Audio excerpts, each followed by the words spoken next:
माननीय श्री स्वतंत्र देव सिंह जी, प्रदेश सरकार में लखनऊ में मेरे साथ में यहाँ पर उपस्थित मेरे वरिष्ठ सहयोगी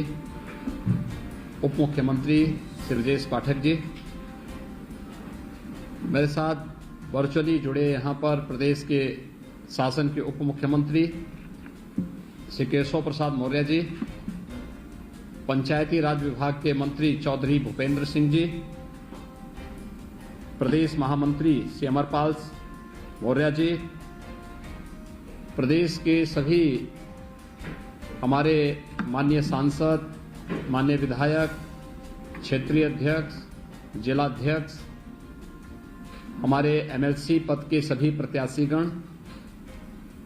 और जितने भी हमारे जिला पंचायत के अध्यक्ष, क्षेत्र पंचायत के प्रमुख, जिला पंचायत के सदस्य, क्षेत्र पंचायत के सदस्यगण और उपस्थित सभी भाइयों बहनों, 4 बजे से हमारा ये संवाद होना था, लेकिन हर अच्छे कार्य में बाधा आती है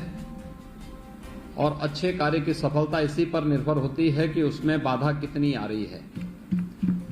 आज भी इस कार्य को प्रारंभ करने के ठीक पहले अभी हाल ही में चुनाव में बुरी तरह परास्त समाजवादी पार्टी ने कुछ व्यवधान डालने का प्रयास किया था, क्योंकि इसे मालूम है कि अगर हमारे पंचायत प्रतिनिधि जागरूक हो जाएं तो फिर न केवल भ्रष्टाचार बल्कि गुंडागिर्दी भी पूरी तरह समाप्त हो सकता है। और इस दिशा से उन्होंने इस कार्यक्रम को न होने देने के लिए पूरी एड़ी चोटी एक लगाई थी। लेकिन मैं धन्यवाद दूंगा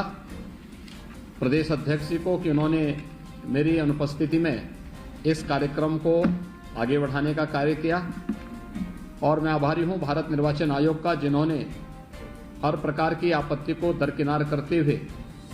इस कार्यक्रम में शामिल होने के लिए मुझे अनुमति दी और आज मैं आप सबसे संवाद बना रहा हूं। मुझे बहुत प्रसन्नता है कि यहां पर हम लोग लगभग 20,000 तो प्रत्यक्ष रूप से यहां पर वर्चुअली जुड़ रहे हैं और हर एक जगह पर 5 से लेकर के 50 तक सदस्य एक साथ बैठ करके हमारे साथ इस कार्यक्रम के साथ जुड़ रहे हैं। एक बड़ी संख्या प्रदेश के अंदर क्षेत्र पंचायत और जिला पंचायत के सभी सदस्यों की एक संवाद के कार्यक्रम से हमारे साथ जुड़ रही है। कुछ चीजें हैं कि आप सामान्य तौर पर विकास की कुछ आधारों पर कार्य करते हैं। क्षेत्र पंचायत स्तर पर हमारे क्षेत्र पंचायत के सदस्य और क्षेत्र पंचायत के प्रमुख कार्य कर रहे हैं। जनपद स्तर पर जिला पंचायत के सदस्य और जिला पंचायत के अध्यक्ष वहां पर विकास की इस मुख्य धारा को आगे बढ़ाने का कार्य कर रहे हैं और आदरणीय प्रधानमंत्री जी की मंशा के अनुरूप विकास के कार्यक्रमों को द्रुत गति से आगे बढ़ाने का कार्य कर रहे हैं। लेकिन आपके प्रतिनिधि भी देखिए, ये व्यवस्था कैसे आगे बढ़ाने का कार्य हुआ कि आपका एक मुखर स्वर विधानसभा में भी गूंजता हुआ दिखाई दे, विधान परिषद में गूंजता हुआ दिखाई दे, प्रदेश की उच्च सदन में गूंजता हुआ दिखाई दे। इसके लिए 36 ऐसे सदस्य पूरे प्रदेश के अंदर चुने जाते हैं और प्रदेश के अंदर चुने जाने वाले इन 36 सदस्यों में से आज मुझे बताते हुए प्रसन्नता है, मैं धन्यवाद दूंगा उन सभी क्षेत्रों के मतदाताओं को जिन्होंने हमारे 36 में से 9 यानी 25% सदस्य निर्विरोध चुन करके पहले भेज दिए हैं। 9 निर्विरोध चुन करके चले गए हैं। जो निर्विरोध चुने गए हैं, मैं वहां के सभी मतदाताओं को और निर्वाचित जो हमारे सदस्य हैं उनको मैं हृदय से अभिनंदन करता हूं, उनका धन्यवाद भी ज्ञापित करता हूं। बाकी जो 27 सीटों पर चुनाव हो रहे हैं, इस 27 सीटों के चुनाव के लिए आज आपसे संवाद बनाने का एक अवसर मुझे हमारे दोनों उप मुख्यमंत्री और प्रदेश अध्यक्ष जी को प्राप्त हो रहा है। मैंने आप सबसे मेरा यही अनुरोध है, आप में से बहुत सारे लोग होंगे जो पहली बार क्षेत्र पंचायत और जिला पंचायत के साथ जुड़े होंगे। कुछ ऐसे भी होंगे जिन्होंने एक लंबे समय तक इस व्यवस्था के साथ जुड़ करके समाज सेवा के कार्यक्रम को आगे बढ़ाया होगा। लेकिन पहली बार आपको ये देखने को मिला होगा कि बिना भेदभाव के, बिना किसी हस्तक्षेप के आपके कार्यक्रमों को आगे बढ़ाने में सरकार ने मदद की। कोई भेदभाव आपके साथ नहीं किया, किसी भी प्रकार का कोई भी प्रताड़ना आपकी नहीं की, कोई शोषण नहीं होने दिया और एक व्यवस्था बनाने का काम किया। बल्कि हमारी सरकार ने पहले कार्यकाल में क्षेत्र पंचायत में, ग्राम पंचायत में, जिला पंचायत में कुछ मूलभूत सुधारों को आगे बढ़ाते हुए ये ध्यान दिया कि कैसे हम अपने सदस्यों के सम्मान की रक्षा करते हुए उनके कार्यों को और भी तेजी के साथ आगे बढ़ाने का कार्य कर सकते हैं। और खास तौर पर अगर इस मामले में हम देखते हैं तो पहली बार क्षेत्र पंचायत सदस्यों को एक निश्चित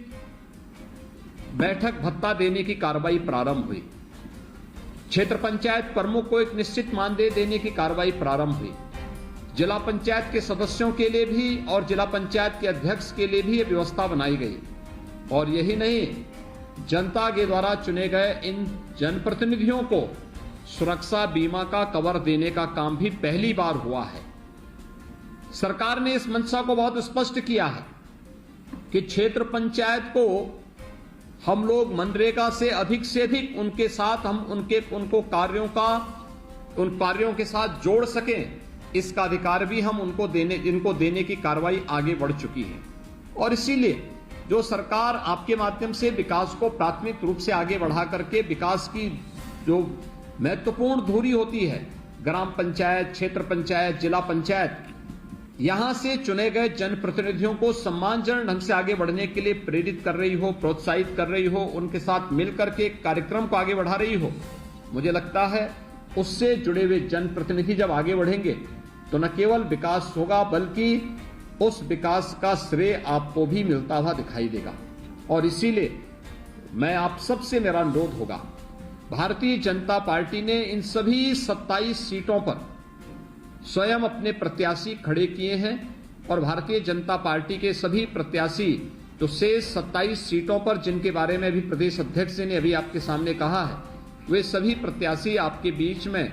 वे सभी पूरे प्रदेश के अंदर अपनी अपनी सीटों पर प्रचार कार्य कर रहे हैं। मेरा आप सबसे अनुरोध होगा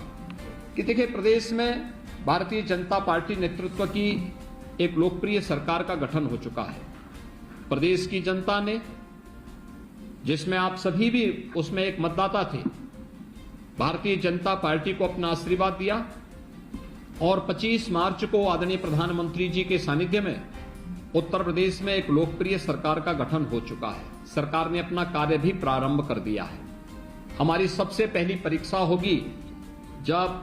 आप सभी मतदाता जो क्षेत्र पंचायत, जिला पंचायत और ग्राम प्रधान, माननीय विधायक, माननीय सांसद, ये सभी लोग मिलकर के अपने अपने स्थानीय निकाय के प्रतिनिधि के रूप में विधान परिषद के लिए सदस्य का चुनाव करेंगे। और मेरा आप सबसे अनुरोध है, 9 सीटों पर पहले ही भारतीय जनता पार्टी विजय प्राप्त कर चुकी है, यानी 36 में से 9 सीटों पर निर्विरोध 1/4 सीट पर हमारे सदस्य पहले ही विधान परिषद के लिए उनका चयन हो चुका है। शेष 27 सीटों पर भी जो चुनाव चल रहे हैं, बिना किसी भेदभाव के, मुझे लगता है जब सरकार कोई भेदभाव नहीं कर रही है, न जाति, न मत, न क्षेत्र, न भाषा, न किसी भी प्रकार से कोई भेद नहीं, सबका साथ, सबके विकास के इस भाव को आगे बढ़ाने का कार्य कर रही है, तो उसी भाव के साथ मेरी आप सबसे विनम्र अपील होगी कि भारतीय जनता पार्टी के अधिकृत प्रत्याशियों को हम भारी बहुमत से अपने अपने क्षेत्रों से विजयी बनाने में अपना योगदान दें। क्योंकि भारतीय जनता पार्टी का प्रत्याशी जो जीतेगा, विजयी होगा, तो वह उस क्षेत्र के विकास के लिए पंचायत प्रतिनिधियों के से जुड़ी हुई समस्याओं को सदन में उठाने के साथ साथ उन समस्याओं का समाधान करने और आपके साथ एक बेहतर संवाद का एक माध्यम भी अपने अपने क्षेत्र में बन पाएगा। हमारे पार्षद होंगे, प्रधान होंगे, क्षेत्र पंचायत और जिला पंचायत के सदस्य होंगे, प्रमुख होंगे, जिला पंचायत के अध्यक्ष होंगे, चेयरमैन होंगे, मेयर होंगे, ये सभी के साथ संवाद बनाने का एक बेहतर माध्यम ही बनते हैं और वह आपकी बात को सदन में रखने का एक माध्यम और सरकार तक पहुंचाने का भी एक माध्यम बनेंगे। मुझे लगता है जब सरकार एक जैसी विचारधारा की वो प्रदेश में हो, केंद्र में है, इसके साथ ही अगर क्षेत्र पंचायत और जिला पंचायत में भी ज्यादातर में भारतीय जनता पार्टी के ही हमारे ब्लॉक प्रमुख और जिला पंचायत के अध्यक्ष बने हैं, तो क्षेत्र पंचायत के सदस्य भी और जिला पंचायत के मान्य सदस्य भी ज्यादातर हमारे साथ में हैं, ग्राम प्रधान भी हमारे साथ में हैं। तो आपके द्वारा चुने गए प्रतिनिधि भी भारतीय जनता पार्टी के पक्ष से विधान परिषद में आए और विधान परिषद में आपके जनपद, आपके क्षेत्र, आपके उस पूरे समग्र विकास के लिए आपका एक प्रतिनिधि बनकर के प्रदेश सरकार के साथ संवाद बनाने के लिए आगे बढ़कर के काम कर सकने में अपना योगदान दे सकें। इसके लिए आप सबका आह्वान करने के लिए ही आज मैं आपके बीच में यहाँ पर आया हूँ। मेरी आप सबसे अपील होगी कि 9 अप्रैल को चुनाव है और 9 अप्रैल को महाअष्टमी की तिथि भी है। तो मुझे लगता है कि उसमें हमारी पहली प्राथमिकता होनी चाहिए देवी मंदिर में हम दर्शन तब करें, पहले अपना मतदान करके फिर माँ देवी भगवत जगदम्बा माँ भगवती के दर्शन करने के लिए देवी मंदिर में जाकर के फिर वहां पर अपना पूजा अर्चना करें। उस दिन प्रदेश में 9 कन्याओं के पूजन का भी एक विशेष कार्यक्रम होता है, तो हम नवमी और अष्टमी के दिन इस कार्यक्रम की रस्म को भी संपन्न करने की कार्रवाई तत्परांत करें। तो मुझे लगता है कि लोकतंत्र के प्रति भी हमारी आस्था को पुष्ट करेगा और साथ साथ हमारी धार्मिक आस्था को भी यह मजबूती प्रदान करने में अपना योगदान देगा। 12 अप्रैल को इसके परिणाम सामने आएंगे और परिणाम में 36 में से 36 सीटें भारतीय जनता पार्टी विजयी होकर के जीते। इस लक्ष्य के साथ हमें आगे बढ़ना होगा और इसके लिए आप सबसे अपील करने के लिए ही मैं आज विशेष रूप से वर्चुअली आपके साथ जुड़ रहा हूं। मैं एक बार फिर से आप सभी को प्रदेश में एक लोकप्रिय सरकार के गठन में योगदान करने के लिए हृदय से धन्यवाद देता हूं और आप सबका आह्वान करूंगा कि सरकार को बहुत अच्छे ढंग से चलाने के लिए, देखिए आज के दिन पर उत्तर प्रदेश विधान परिषद में जब हम लोग 2017 में चुने गए थे तो हमारी संख्या मात्र 7-8 की थी, यानी 10 से कम, 100 में से 10 से कम हमारे सदस्य थे और कार्य में कितना व्यवधान पैदा होता था आपने देखा होगा। लेकिन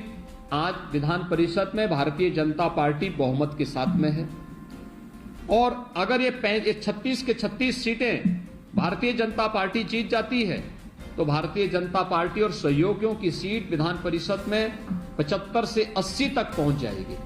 यानी एक बड़ी संख्या हमारे पास होगी और प्रदेश के विकास के लिए विधानसभा में भी हमारे पास बहुमत और विधान परिषद में भी हमारे पास बहुमत होगा। तो कोई कार्य रुकेगा नहीं। लोक कल्याण का, प्रदेश के विकास के सभी कार्य को बहुत अच्छे ढंग से हम आगे बढ़ाने में हमें मदद मिल जाएगी और इसी के लिए आप सबसे अपील करने के लिए मैं आया हूं कि प्रदेश का विकास जिस तेजी के साथ आदरणीय प्रधानमंत्री जी के नेतृत्व में, उनके मार्गदर्शन में आगे बढ़ रहा है,